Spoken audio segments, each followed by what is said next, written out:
Dzień dobry, assalamu alaikum, ciao, konnichiwa, bonjour, hola, good morning, good morning, good morning. This is Ken at 10. How are you? I hope you're well. Tuesday morning, and here we are at number 10, standing outside number 10.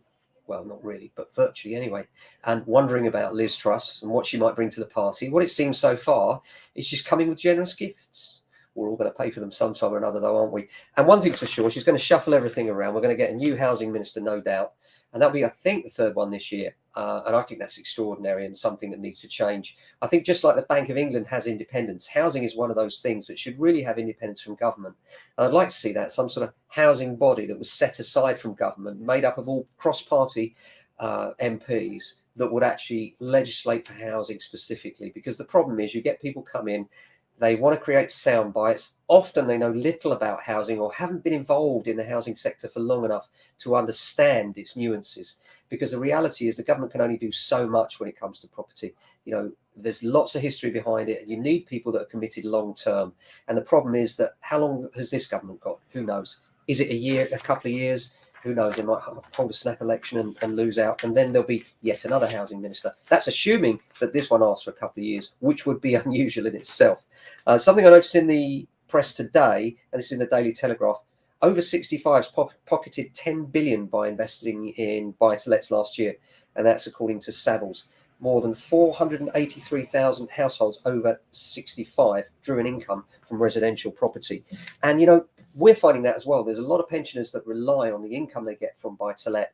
And the reason for that is it's a great hedge against inflation. We all know rents are going up. Everything else is going up as well. But if you've got property, then the value of that property normally goes up along with inflation, and rents, as we're certainly finding now, go up alongside inflation. So therefore, if your pension is staying static and you're in property, then you do have something that's going to hedge against those price rises in fuel and everything else. So it is something that's becoming more and more popular with pensioners, and diversification, I think, is the key. I don't think you should invest all your pension into buy-to-let properties at all. And this is not financial advice because we're not financial advisors, but I do think a mix of investment, perhaps in the pension fund plus a buy-to-let property, will stand you in better stead for the future than pension alone. And that's certainly proven itself true over the last few years.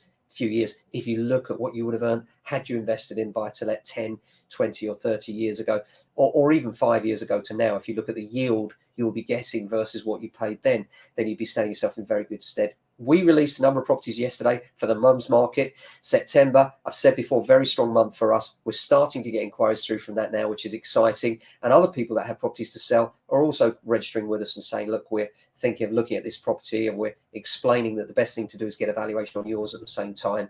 And that's really important, is that we actually square the circle and make sure that people are viewing are in a position to buy. And if they're not, trying to steer them gently towards a position where they will be in a strong position to be able to secure the property that they're looking at. And that helps both our seller and our buyer. And we're all about that. So apart from that, busy day today, really. Valuations and lots of admin as well. So as far as the weather's concerned, it's turned a bit stormy, hasn't it? It's a little bit rainy here in southwest London anyway.